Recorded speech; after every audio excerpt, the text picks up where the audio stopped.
Here is a totally amateur home video to show you 4 pieces of functional but extraordinary functional pottery. The first is by Winton and Rosa Eugene of South Carolina, and Winton is particularly interested in Southern vernacular architecture, so he paints these scenes on the outside of his pottery, whether it's a vase or a cup like this.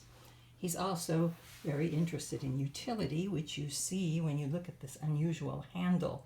He made it this way, the story goes, because they had a customer who had arthritis in her hands and needed a big opening to get her fingers through.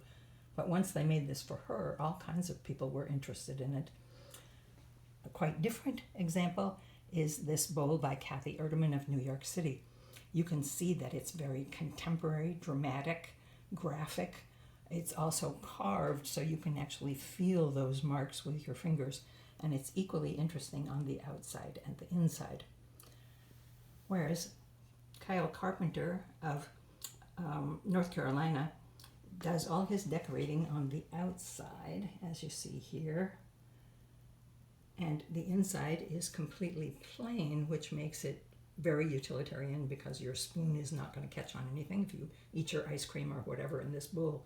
You also see that it is not perfectly round, which means that it's interesting to hold in your hand. It has some character to it physically as well as visually. And finally, another example is Rob Barnard of Virginia, who makes this small teapot, and the marks on the outside, here you see where some of his fingers grip one side, and over behind the handle is where his thumb was holding the other side. This has, besides that telling you about how he made it, the surface of it all tells you something about the process, because you see these drip marks. You see that this once was liquid and that it flowed downward. And because this is a small teapot, it has a quality of intimacy that it's wonderful to handle and to look at. And all of these can be read about in this book.